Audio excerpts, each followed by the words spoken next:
একজন খুনি বা একজন হত্যাকারীর চেয়ে আমাদের একজন প্রধান নির্বাচন কমিশনার এবং নির্বাচন কমিশনাররা বড় মাপের অপরাধী। কেন নির্বাচন কমিশনারদের খুনির চেয়েও বড় অপরাধী বলছি, খুব সংক্ষেপে সেটা বোঝানোর চেষ্টা করব। আজকে নির্বাচন কমিশনারদেরকে নিয়ে কথা বলার উদ্দেশ্য হচ্ছে বর্তমানে যে হাবিবুল আওয়াল তার নেতৃত্বাধীন যে নির্বাচন কমিশন, এই নির্বাচন কমিশনাররা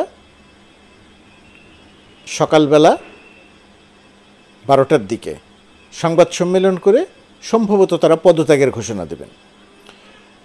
বর্তমান সরকার ক্ষমতায় আসার পর এই 1 মাস এরা নানাভাবে চেষ্টা তদবির করেছে, পত্রিকায় লিখে নিজেদের পাপ মোচনের একটা চেষ্টা করেছে। কিন্তু তাদের পাপের বোঝাটা এতটাই ভারী যেটা লিখে বা কথা বলে বা তদবির করে বা লোকজন ধরে তাদের এই পাপ থেকে মুক্তি পাওয়ার কথা নয়। এখন প্রশ্ন হচ্ছে যে তারা পদত্যাগ করবেন, তারা পদত্যাগ করে কি এই যে অপরাধ করে গেলেন সেই অপরাধের মাপ পেয়ে যাবেন? তারা এটা ভাবতেই পারেন যে তারা মাপ পেয়ে যাবেন। তার কারণ আগের দুটি নির্বাচন কমিশন, একটা হলো রকিবউদ্দিনের নির্বাচন কমিশন, যারা 2014 সালে ভোটারবিহীন নির্বাচন করেছিল, 5% ভোটকে তারা টেবিলে বসে 40% দেখিয়েছিল। আর একটি হচ্ছে নুরুল হুদা কমিশন। নুরুল হুদা কমিশনে একমাত্র নির্বাচন কমিশনার ছিলেন মাহবুব তালুকদার, যিনি দেশ ও মানুষের পক্ষে কথা বলেছেন।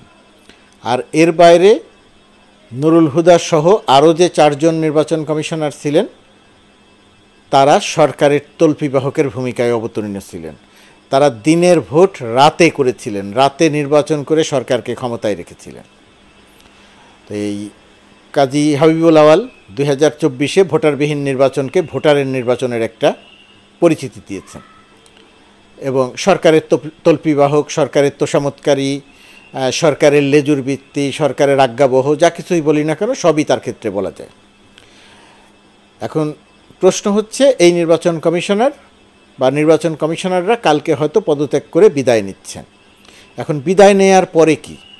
বিদায় নেয়ার পরে কি তাদের এই পাপের, তাদের এই অপরাধের তদন্ত হবে, ব্যবস্থা নেওয়া হবে, আইনের আওতায় আনা হবে, বিচার করা হবে, দৃষ্টান্ত তৈরি করা হবে? নাকি রকিব কমিশন, হুদা কমিশন যেভাবে মাপ পেয়ে গেছে, মেয়াদ শেষ হওয়ার পর চলে গেছে, যাওয়ার পরে তাদের বিষয়ে আর কোনো প্রশ্ন তোলা হয়নি? এর মধ্যে হুদা কমিশন, নুরুল হুদা কমিশন ছিল আর্থিকভাবে ভয়াবহ রকমের অসৎ। তারা একদিনে 14 জায়গায় বক্তৃতা করার কথা বলে এক একজন টাকা ভাগ বাটোয়ারা করেছিলেন। কেউ 47 কোটি, কেউ 40 কোটি, কেউ 47 লাখ, কোটি নয়, কেউ 47 লাখ, কেউ 40 লাখ, কেউ 30 লাখ করে টাকা ভাগ বাটোয়ারা করে নিয়েছিলেন। এক এক দিনে এক একজন প্রায় 14 জায়গায় বক্তৃতা করে টাকা নিয়েছেন। এটা অবিশ্বাস্য ব্যাপার। কোনো বক্তৃতা করেননি, কোথাও যাননি, কিন্তু টেবিলে বসে ভাউচার তৈরি করে টাকা নিয়েছেন। আরও অনেক রকমের অনিয়ম দুর্নীতি করেছেন, নিয়োগে দুর্নীতি করেছেন হুদা কমিশন। অন্যরাও হয়তো এটা করেছেন, কিন্তু সেটা সেইভাবে সামনে আসেনি। এখন প্রশ্ন হচ্ছে এদেরকে কেন একজন খুনির চেয়েও বড় অপরাধী বলছে? 2014 সালে রকিব কমিশন যদি ভোটারবিহীন নির্বাচন করে শেখ হাসিনা সরকারকে বৈধতা না দিত, তাহলে শেখ হাসিনা সরকার পরবর্তী 5 বছরে জনগণকে যে নিপীড়ন, নির্যাতন করেছে, হত্যা করেছে, গুম করেছে, সেই কাজগুলো করতে পারত না।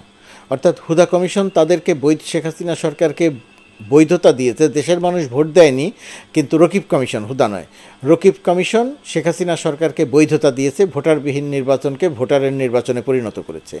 এই কারণে 2014 থেকে 2018 পর্যন্ত যে অপরাধগুলো সংগঠিত হয়েছে সেটার দায় রকিব কমিশনের।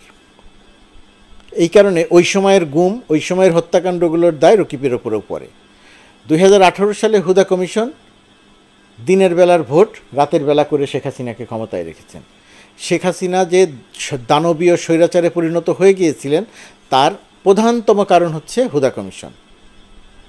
2018 সালে শেখ হাসিনার নির্বাচনে জেতার কোনো সম্ভাবনা ছিল না। শেখ হাসিনা নিজে এটা ভালো করে জানতেন। সে নির্বাচন কমিশনারদের ম্যানেজ করে দিনের ভোট রাতের বেলা করেছিল প্রশাসনকে ব্যবহার করে। যত ভোটার তার চেয়ে বেশি ভোট পড়েছিল, মৃত মানুষ ভোট দিয়েছিল, শতভাগ ভোট দিয়েছিল, প্রবাসীরা ভোট দিয়েছিল। তিনি মালয়েশিয়াতে ছিলেন, ব্যালটে ভোট দেওয়ার কোনো পোস্টালে ভোট দেওয়ার কোনো সুযোগ ছিল না, কিন্তু দেখানো হয়েছে যে তিনি এসে ভোট দিয়েছেন। এই ব্যবস্থাটা করেছিল। তার মানে 2014 থেকে 2018 থেকে 2024 পর্যন্ত যে হত্যা, গুম, খুন হয়েছে এগুলোর সব দায় নুরুল হুদা কমিশনের, কারণ তারা শেখ হাসিনা সরকারকে দানবে পরিণত হওয়ার সুযোগ করে দিয়েছিল। আর 2024-এর নির্বাচনটি করেছে এই কাজী হাবিবুল আওয়াল কমিশন। সেখানেও ভোটারবিহীন নির্বাচনকে এই হাবিবুল আওয়াল ভোটারের নির্বাচনের একটা পরিচিতি দিয়েছে। শেখ হাসিনাকে ক্ষমতায় রাখার ক্ষেত্রে সবচেয়ে বড় ভূমিকা পালন করেছে এই হাবিবুল হুদা। এবং শেখ হাসিনা পরপর 3 বার, এবার যখন এই হাবিবুল হুদা তাকে অবৈধ নির্বাচনের বৈধতা দিয়ে ক্ষমতায় আনলেন, ক্ষমতায় আনার পরে শেখ হাসিনা মানে ভয়াবহ দুর্বৃত্তে পরিণত হলো, ভয়াবহ স্বৈরাচারে পরিণত হলো। এবং সেই স্বৈরাচারে পরিণত হওয়ার ধারাবাহিক ফলস্বরূপ ছাত্র জনতা যখন আন্দোলন শুরু করলো, সেই আন্দোলনকে ভয়াবহভাবে দমন করলো। এর আগে 2 জন 4 জন 5 জনকে গুলি করে অহরহইসে হত্যা করেছে, তার পুলিশ দিয়ে হত্যা করিয়েছে। আর এবার এখন পর্যন্ত কমপক্ষে 800 জনেরটা নিশ্চিত হওয়া গেছে হত্যাকাণ্ড। তবে যেভাবে হত্যাকাণ্ডের সংখ্যা বাড়ছে, আহতদের মারা যাওয়ার সংখ্যা বাড়ছে, আরও লাশ পুড়িয়ে দেওয়ার ঘটনা ঘটছে, সিঁড়ি বেয়ে লাশ নিয়ে আসার যে দৃশ্য, ভিডিও চিত্র দেখা যাচ্ছে, সব কিছু মিলিয়ে মনে করা হচ্ছে এটা 1000-এর উপরে তো যাবেই হত্যাকাণ্ডের সংখ্যা, এটা তার চেয়েও আরও অনেক বেশি হতে পারে। এই যে 1000-এর বেশি মানুষকে হত্যা করলো শেখ হাসিনা, 5-6 মানুষকে অন্ধ করে দিল শেখ হাসিনা, কয়েক হাজার মানুষকে পঙ্গু করে দিল শেখ হাসিনা। এই যে শেখ হাসিনার অপরাধ, এই যে শেখ হাসিনার দানবীয় মানবতা বিরোধী অপরাধ, এই যে শেখ হাসিনার মাস কিলিং, এগুলোর দায় খুব বড়ভাবে বহন করতে হবে কাজী হাবিবুল হুদাকে।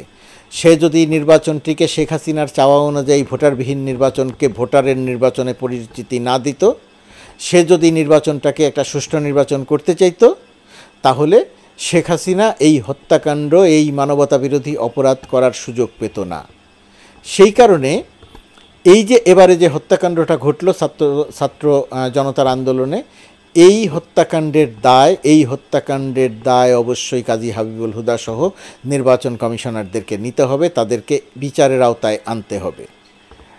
কাজী হাবিবুল হুদা কালকে পদত্যাগ করবেন, সম্ভবত পদত্যাগ করে চলে যাবেন। এর মধ্য দিয়ে যেন এই বিচারক এই নির্বাচন কমিশনারদের সব কিছু শেষ হয়ে না যায়। এই নির্বাচন কমিশনাররা যে অপরাধ করেছে 2014 থেকে 2024, তারা যে অপরাধ করেছে সেই অপরাধ কোন আইনে বিচার করা যায়, কিভাবে বিচার করা যায়, যাতে আর কোনো দিন নির্বাচন কমিশন হয়ে ভোটারবিহীন নির্বাচনকে ভোটারের নির্বাচন, 5% ভোটকে 40% বানানো, দিনের ভোট রাতে করে ক্ষমতায় রাখা কোনো নেতাকে, এই কাণ্ড যেন আর কোনো নির্বাচন কমিশন এসে করতে না পারে, করার সাহস না করে। সেই কারণে এই 3টি নির্বাচন কমিশনকে কঠিন বিচারের মুখোমুখি করা দরকার। রকিব কমিশন, নুরুল হুদা কমিশন এবং আওয়াল কমিশন, এই 3টি নির্বাচন কমিশনের নির্বাচন কমিশনারদের বিচারের আওতায় আনা দরকার। সাংবিধানিক প্রতিষ্ঠানে থেকে সংবিধানকে লঙ্ঘন করার জন্যে, সাংবিধানিক প্রতিষ্ঠানে থেকে দেশ ও দেশের মানুষের সঙ্গে প্রতারণা করার জন্যে, সাংবিধানিক প্রতিষ্ঠানে থেকে দেশ ও দেশের মানুষকে হত্যাকারীর হাতে তুলে দেওয়ার জন্যে। শেখ হাসিনা একজন হত্যাকারী, সেই হত্যাকারীকে ক্ষমতায় রাখার ব্যবস্থা করেছে আওয়াল কমিশন, রকিব কমিশন, হুদা কমিশন।